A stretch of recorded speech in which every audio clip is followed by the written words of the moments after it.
Hello folks, I'm Alex, this is Alex Unabridged, and I've just finished a short story, so today I want to have a little chat about it.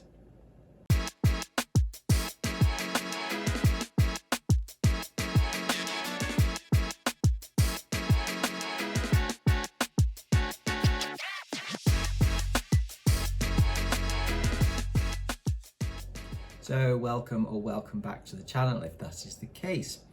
Yes, so writing today, a little writing chat. I've been cracking on with my writing over the last couple of months. I've not spoken about it on the channel yet. I planned on doing some vlogs, but I've kind of found that vlogs, certainly when it comes to my writing, don't really work for me. So I'm going to save up some stuff and talk about things in a slightly different way with regards to my writing journey, if you like. So I've just finished a short story, just this week. And so I thought I would have a little chinwag to you about it, about the process and about what I got out of it, really, because, you know, I am very, very new to the writing thing. This is only the second story that I've actually finished, that I can actually call kind of done. The first being the one that I submitted to the Garbology anthology, which is going to be published in it. Yay! So that's kind of spurred me on to actually crack on and write this one. So I'll go through sort of the process for it, and as I say, what I've got out of it really. I'm finding my feet on all of this, so I'm very much in learning mode. This is very much just my process, or one of my processes, if you like, for story writing. It's not advice by any stretch of the imagination. As I say, I'm a complete noob, so this is just what I'm doing. But for anyone who's curious about writing and other people's processes and all that kind of stuff, then you may find it of interest. And I'm always interested to hear from other people as well about their own kind of ways of doing things. So, you know, do drop your thoughts in the comments. And if you want to discuss anything in more detail, and have a bit more of a back and forth between me and also with some of my other lovely viewers, then do hop on over to my Discord. The link is in the description, and onto the Writing Waffle channel there. And you can chat about process and pitfalls and inspiration and publication and all that good stuff. Anything to do with writing, basically. It's a safe space. Doesn't matter how much experience you've got.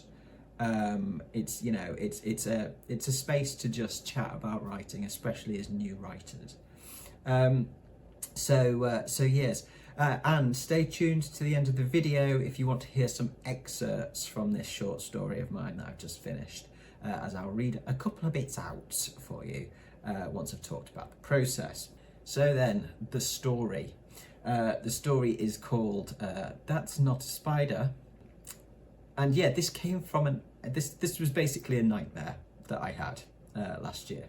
In this nightmare, my sister called me to her flat early one morning to help her get rid of a massive spider that was running around in her bedroom.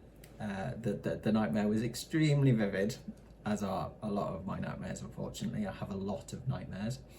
And it scared the hell out of me at the time, I have to say. But I thought it was so vivid that I just thought, yeah, I could try turning this into a short story. It might even help with my kind of fear and stuff like that. It felt like a good one to practice my writing, basically. So I first of all just jotted down the pertinent bits in a notebook. That's the first thing that I always do with any idea. I carry this sort of notebook, this sort of size notebook around with me, just so I can quickly jot down any ideas that I have for stuff. I always have that and a pencil with me. There's one in every room of the house. It drives my wife nuts. And yeah, so I just get the basic idea down, just like a log line, or, you know, just a tiny little blurb, just a few words. So the idea's in the notebook, it's percolating away up here, and I tend to leave ideas for quite a while in my head to brew before I start doing any work on them. The only other thing that I did was just kind of go and find some images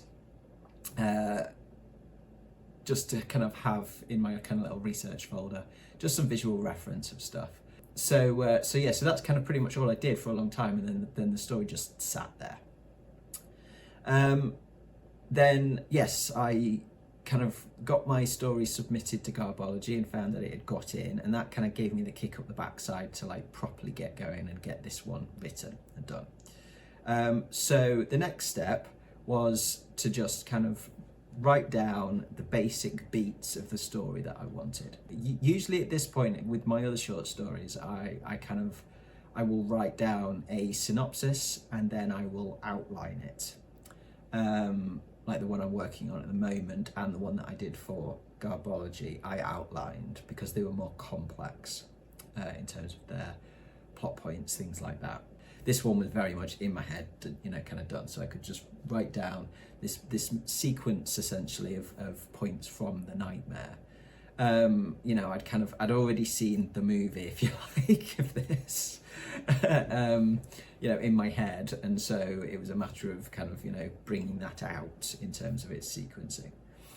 So from this, it's kind of like this kind of showed me that I don't always need to do that whole outlining process. It's like that I tend to get stuck in this kind of idea of like, this is the one way to do something for me, not for everybody, but that I don't always have to do everything the same way, that I can change the process dependent on the story.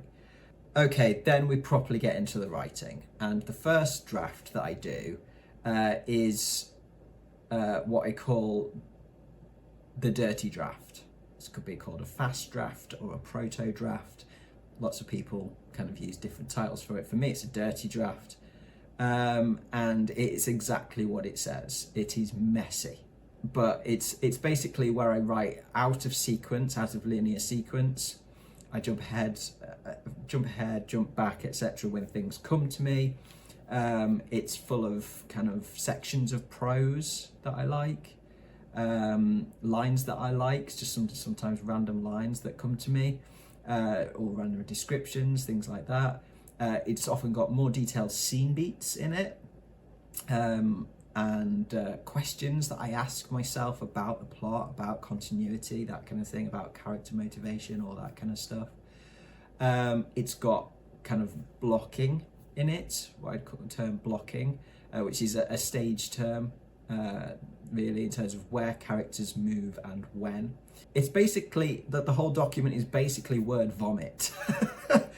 I don't think about it from a critical perspective at all at that stage.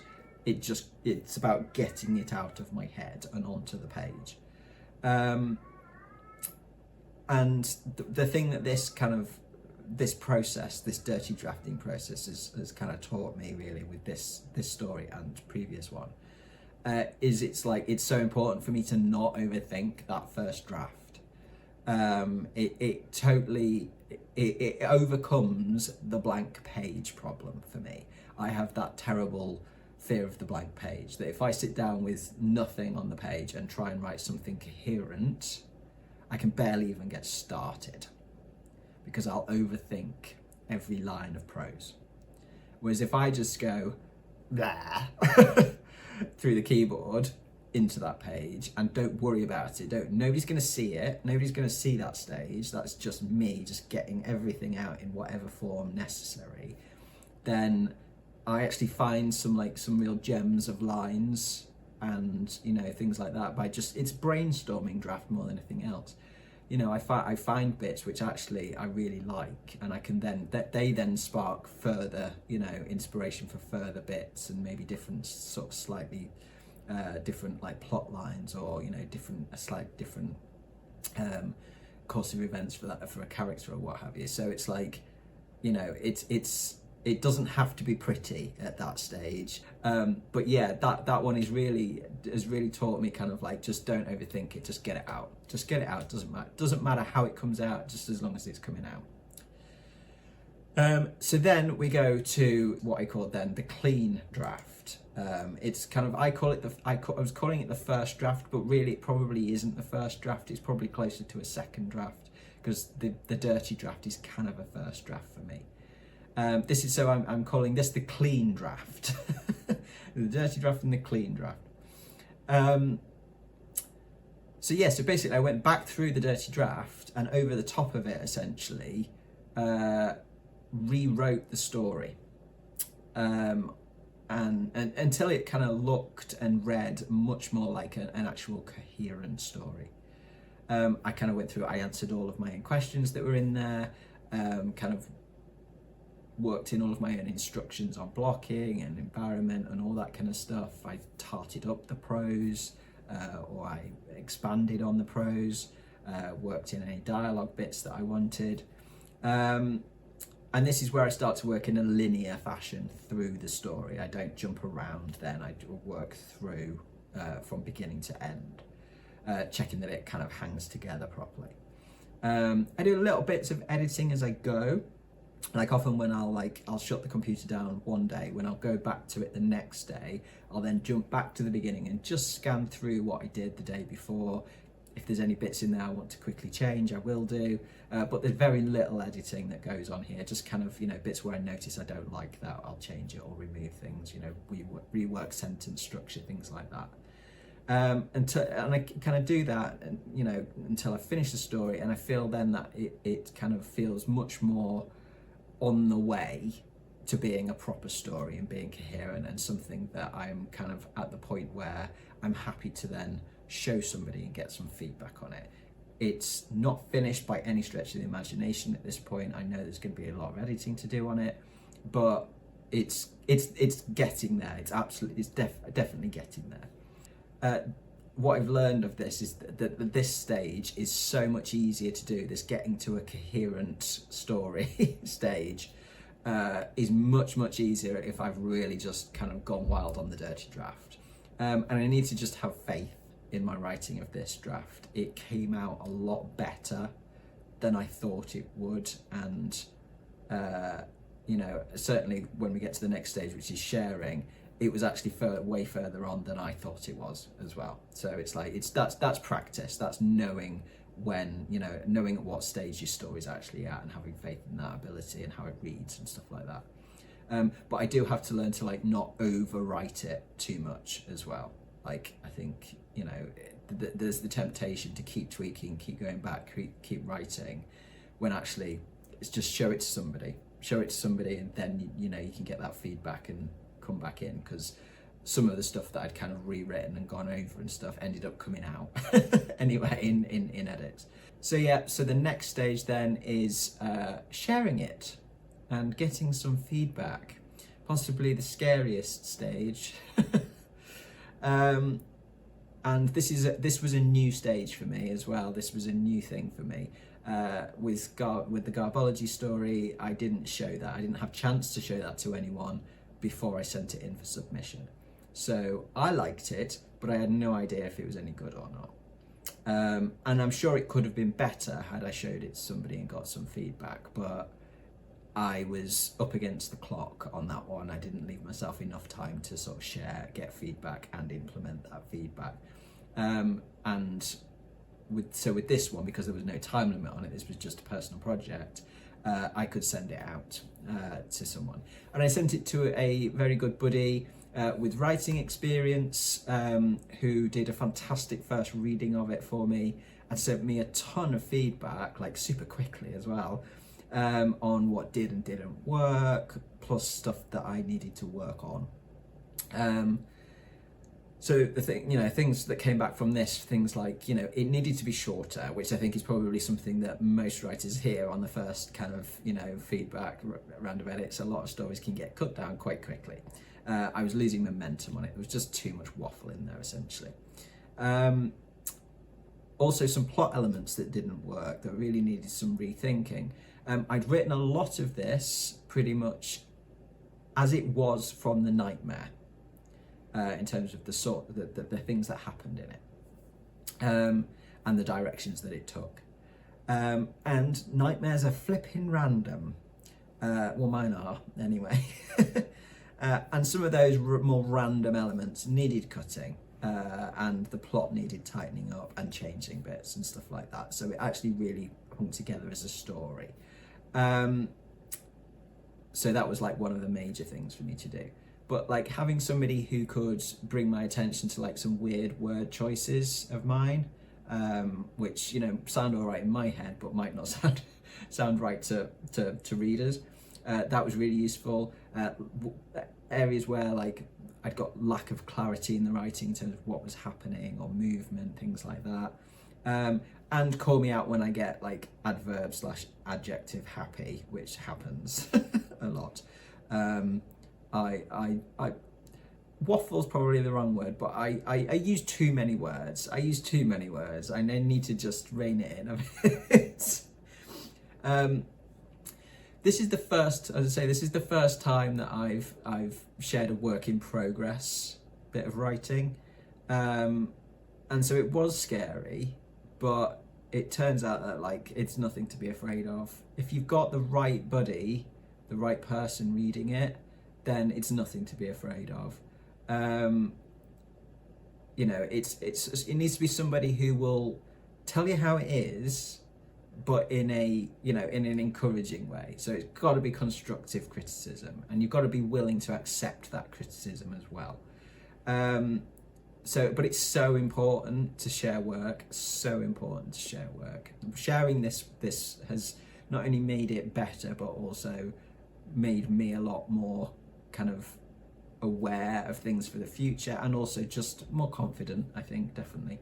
So the next step, of course, is the first revised draft, which I got a lovely document back from my buddy with loads of notes and stuff on it, so that was very easy to do. I could go in, tidy up the bits that were the easy bits to change, and then rewrite some of the plot to get rid of some issues that cropped up with it that didn't work, basically.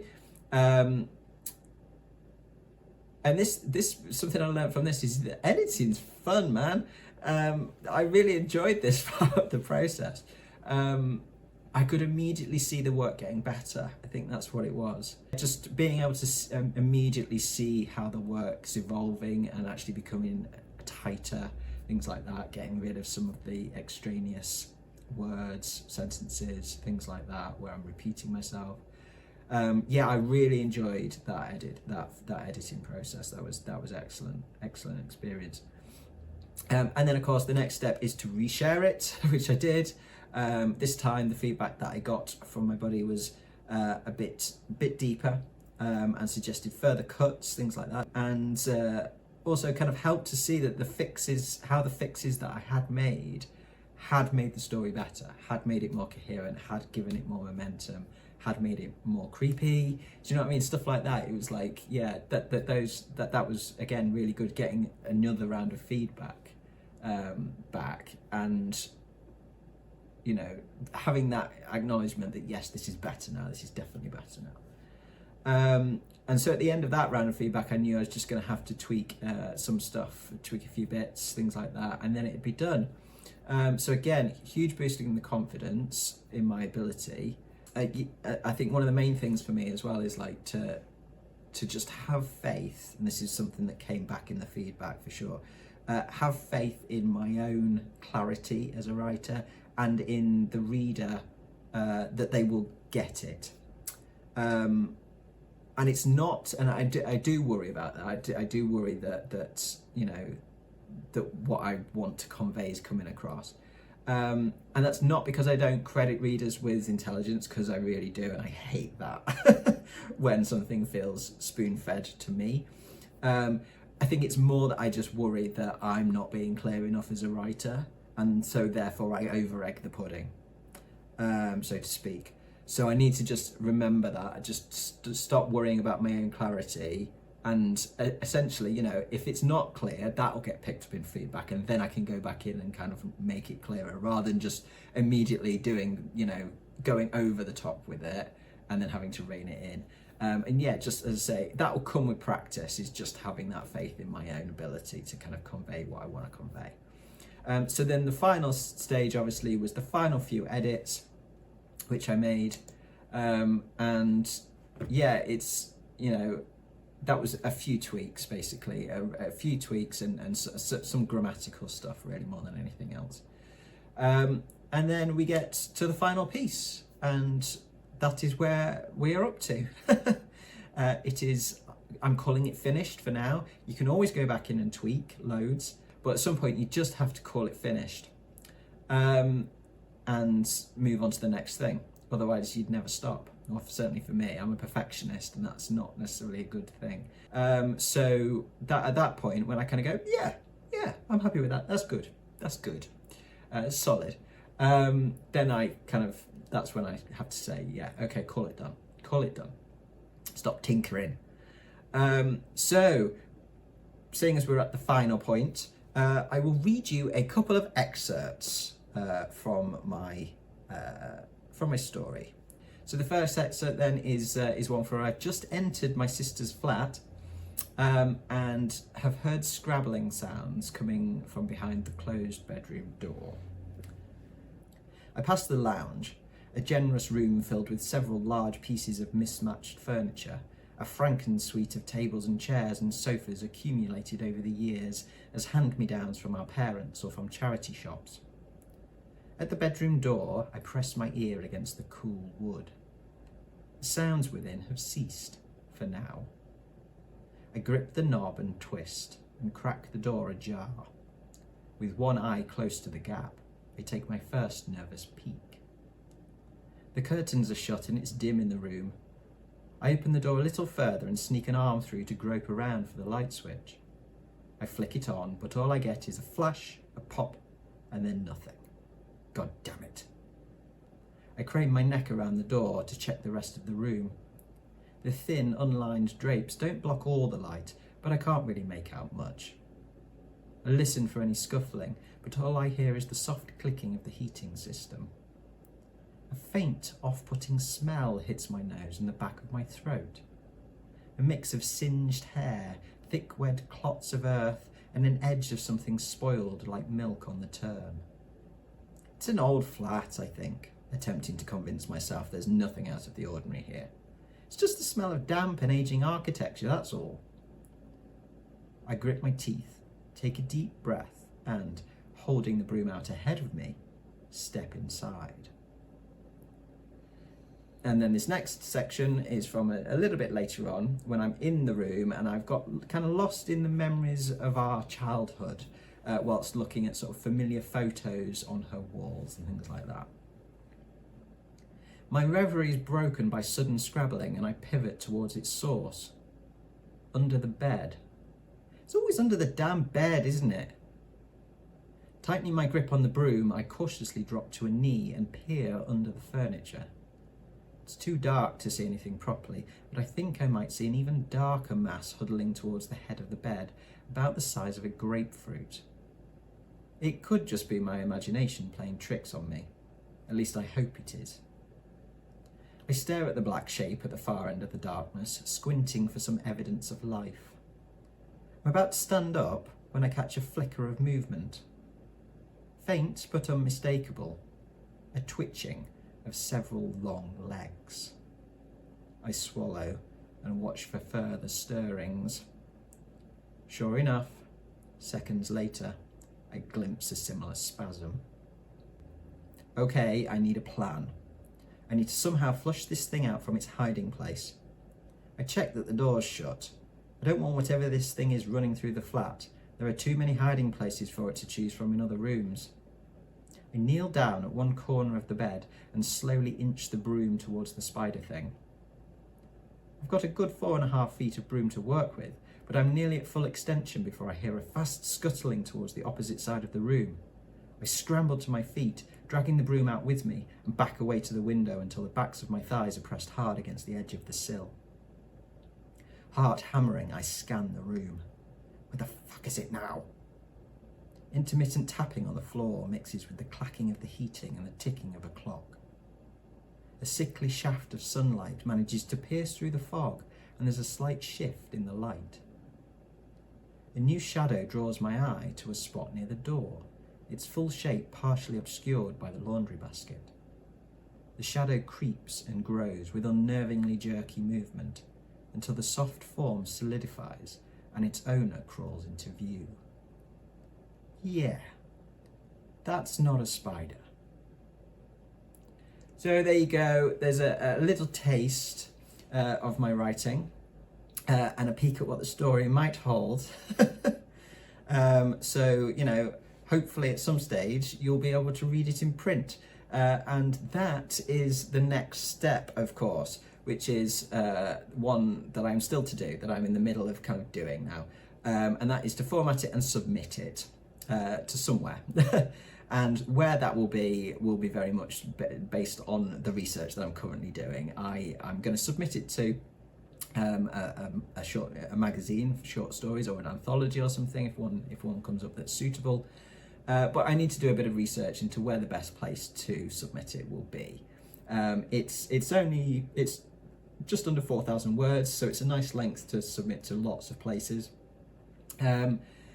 But yeah, I need to get a copy of some of the magazines that I'm interested in and sort of read the stuff that they've already published. So I'm, making sure that I'm submitting it somewhere that publishes the kind of thing that I'm writing, the kind of theme that it is, things like that. And then I'll get it sent out when I've decided on one, and hopefully I'll see it, published somewhere at some stage. But it's one of those stories where I'm not too worried if it doesn't. This was mainly meant to be a practice piece. I didn't have any kind of aspirations to publish it, but I think, it's publishable. And it'll be a bonus if I see it in print somewhere in the future. If nothing comes of that, I will publish it myself as a little kind of zine type short story type thing and online. So it'll be out there at some point, but just where, I'm not sure. So there you go. That is the beginning to end process of my writing of That's Not a Spider. So it's on to the next story then. I will be kind of cracking on now with some of my slightly more complicated and probably a bit longer short stories that I've kind of been tinkering with for a while. One of the things that I said I wanted to get done this year in my writing goals video back in January was I really want to get this collection of short stories that I've had in my head for ages done and published, self-published this year.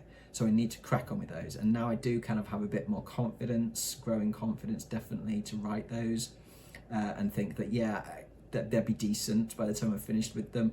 Then I want to get going with those. That's a series of short horror stories, all set in the Dark Peak area of the Peak District National Park, which is near where I live. It's just over there, just over the hills there. Speaking of those hills over there, that's what will feature in my next kind of writing video. I will be delving into where some of my inspiration comes from for my stories, and some of kind of how I do my initial research for stuff that isn't just kind of a nightmare in my head, stuff that has a real world setting, essentially, stuff like that.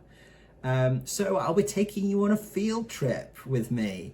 I need to go out into the hills, into the wild, so that I can get some ideas for how to improve some of the description of my environment for a story that's already quite close to being ready to shown to somebody in its kind of first clean draft format.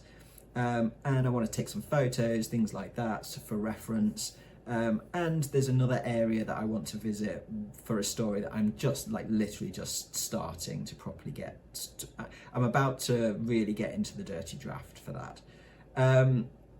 So hopefully you will join me on a 15-mile hike across the hills, where I'll be showing you some of the things that have sparked the stories that will be in that collection, and how actually inhabiting those places where the stories are set kind of helps me with writing atmosphere and creating what is hopefully going to be a believable and recognizable environment. I'm not sure when this will be. I'm waiting for the terrain to dry out a little bit, otherwise I'm going to need a snorkel to get through the bogs that will be up there. We've had that much rain. But as soon as possible, I'll be getting out there. So fingers crossed that's going to be like later in April or early May, I think, that I'll get that video out. So that'll do in terms of writing waffle from me today. Thank you very much for watching, folks. As always, do drop your thoughts in the comments. It's always lovely to hear from you. As I say, hop on over to my Discord if you want to chat writing or reading or anything else bookish. It'd be great to see you over there. I will be back on Friday with my thoughts on 2 books by the fabulous Angela Carter that I've read this month for my Month With project. I'm reading more from authors that I've only read a tiny bit of before. So yes, it's Angela Carter this month, so I've got 2 books to talk about next Friday. But from me, for now, that's ta-ra.